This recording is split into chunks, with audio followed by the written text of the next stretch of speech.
दोस्तों आज हम आपको ऐसी 5 फैक्ट्रीज दिखाएंगे जिसे बहुत कम लोगों ने ही देखा होगा, और मैं यकीन के साथ कह सकता हूँ इस वीडियो को पूरा देखने के बाद आपका नॉलेज अच्छा खासा बढ़ने वाला है। नंबर 5 पर है पेंसिल मेकिंग प्रोसेस। सबसे पहले एक बड़े से ब्लेंडर में ग्रेफाइट पाउडर, क्ले पाउडर और पानी डाल के 15 मिनट तक इन सब मिश्रण को अच्छे से मिक्स किया जाता है। अब इस मिश्रण से प्रेसिंग मशीन के द्वारा पेंसिल का लीड बना लिया जाता है। वहीं आगे एक कारीगर पेंसिल लीड को सिलेंडर बॉक्स में भरकर ग्राइंड मशीन में डाल देता है। यह प्रोसेस से पेंसिल के लीड को 50% मजबूती मिल जाती है। वहीं दूसरी तरफ कुछ कारीगर इन सारे लीड को बॉक्स में भरकर फायरिंग चेंबर में डाल देते हैं, जहां 400 डिग्री टेम्परेचर से यह सारे लीड को 100% मजबूती मिल जाती है।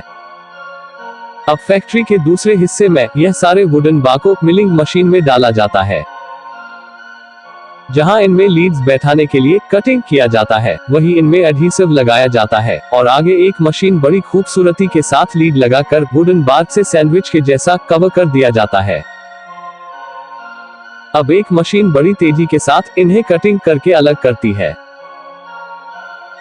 वहीं आगे इन पेंसिल को मशीन द्वारा पेंट करके ब्रांड स्टैंपिंग कर दिया जाता है। एंड फाइनली पेंसिल का क्वालिटी टेस्ट करके बॉक्स पैक कर दिया जाता है। दोस्तों आपको बता दें, लीड पेंसिल का आविष्कार 1564 में किया गया था। नंबर 4 पर है फायर क्रैकर मेकिंग प्रोसेस। सबसे पहले रेड पेपर के कॉइल को एक मशीन के मदद से छोटे छोटे पेपर ट्यूब बना लिए जाते हैं। अब कुछ कारीगरों के मदद से 1000 पेपर ट्यूब को एक साथ बांध के गोल बंडल बना लिया जाता है। अब गोल बंडल के निचले हिस्से में बालू और मिट्टी से बने मिश्रण को अच्छे से लगा के 5 घंटे के लिए सुखाया जाता है। वहीं दूसरी तरफ गोल बंडल के ऊपर ग्लू लगाकर पेपर चिपकाया जाता है और आगे दूसरे कारीगर के मदद से उनमें होल बनाया जाता है। अब इन्हें सिर्फ 2 घंटे के लिए सुखाया जाता है और अब इनके ऊपरी सतह से बारूद भरा जाता है, जो एल्युमिनियम, सल्फर और पोटेशियम नाइट्रेट जैसे मिश्रण को मिलाकर बनाया जाता है।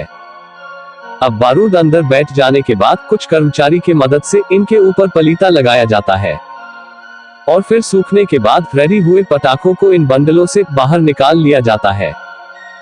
दोस्तों खुशियों की आवाज दूर दूर तक गूंजने को तैयार है। अब कुछ कर्मचारियों की मदद से इन्हें 30 पीस के गुच्छे में बांधा जाता है और पैकिंग के लिए आगे भेज दिया जाता है, जहां इन पटाखों को बड़े शानदार पैकेट में पैक करके मार्केट के लिए भेज दिया जाता है। दोस्तों आपको बता दें, दुनिया में सबसे अधिक बार पटाखों का आविष्कार लगभग 1000 साल पहले ली तियान नामक एक साधु ने किया था। वह चीन के हुनान राज्य के लियुयान शहर से था। यह क्षेत्र आज भी दुनिया में कहीं भी आतिशबाजी का सबसे बड़ा उत्पादक है। नंबर 3 पर है क्रिकेट बैट मेकिंग प्रोसेस। सबसे पहले इन विशाल लकड़ियों को एक मशीन के मदद से स्टैंडर्ड साइज में कटिंग कर लिया जाता है। अब इन्हें अलग अलग बैट के साइज में काटा जाता है। अब इन्हें ग्राइंडिंग मशीन में डाला जाता है। वहीं आगे इन्हें प्रेसिंग प्रोसेस से गुजरना होता है, जहां 2 टन के दबाव से लकड़ी को प्रेस किया जाता है। अब बैट के ऊपरी हिस्से में वी शेप कटिंग की जाती है। वहीं दूसरी तरफ एक स्टाफ के मदद से हैंडल को रेडी किया जाता है। फिर वी शेप में ग्लू लगा के हैंडल फिटिंग कर दिया जाता है। अब ग्लू सूखने के बाद एक मशीन के मदद से शोल्डर कटिंग कर लिया जाता है और फिर लॉन्ग ब्लेड वाले मशीन से बैट के निचले हिस्से को भी सही आकार दिया जाता है।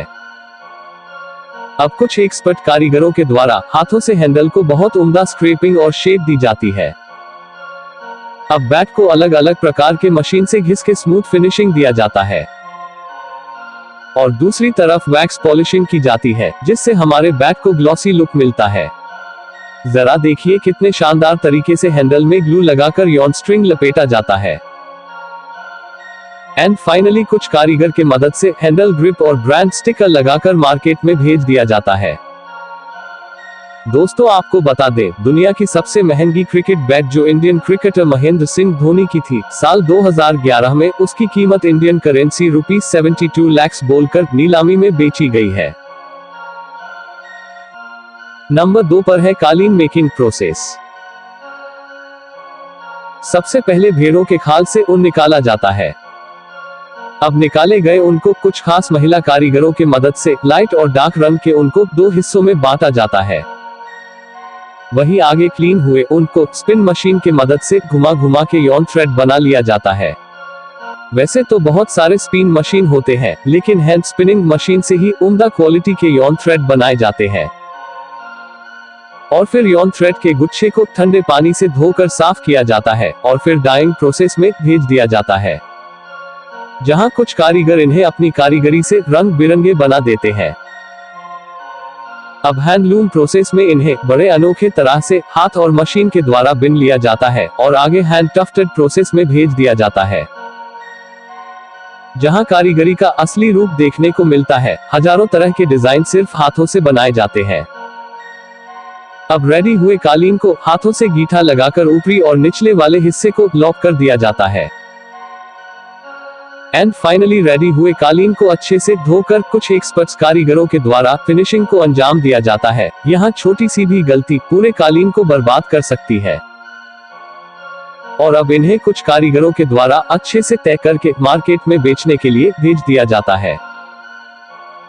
दोस्तों आपको बता दें, दुनिया का सबसे बड़ा हाथ से बुने हुए कालीन का माप 5630 मीटर और ईरान कालीन कंपनी द्वारा 9 भागों में कालीन तैयार किया गया था। यह अबू धाबी मस्जिद के लिए बनाया गया था और 2007 में अबू धाबी में मापा गया था और मूल रूप से कालीन लगभग 6000 स्क्वायर मीटर का रहा होगा, लेकिन मस्जिद में फर्श पर इसे फिट करने के लिए इसके कुछ हिस्सों को निकालना पड़ा।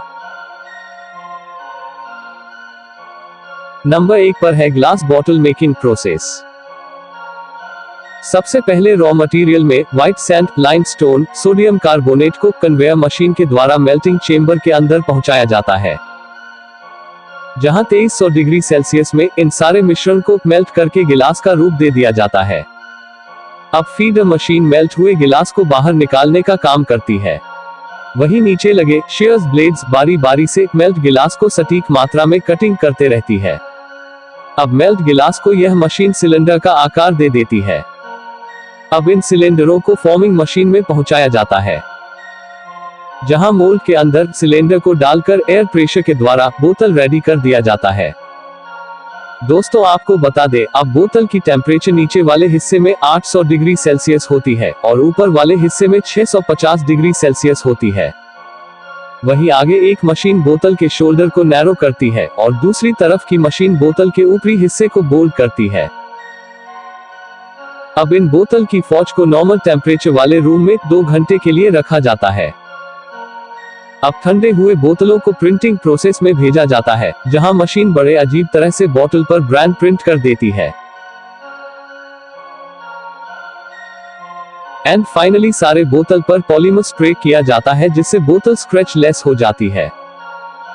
और फिर सारे बॉटल्स को सक्शन मशीन के द्वारा पैकिंग स्टेशन पर ले जाकर पैक कर दिया जाता है। दोस्तों आपको बता दें, पहली कांच की बोतलों का उत्पादन दक्षिण पूर्व एशिया में लगभग 100 ईसा पूर्व और रोमन साम्राज्य में 1 ईस्वी के आसपास हुआ था। दोस्तों मेरा काम है नॉलेज सीखना और सिखाने का। अगर आपको मेरा काम पसंद आए तो एक लाइक और सब्सक्राइब जरूर कर दे मेरे चैनल को।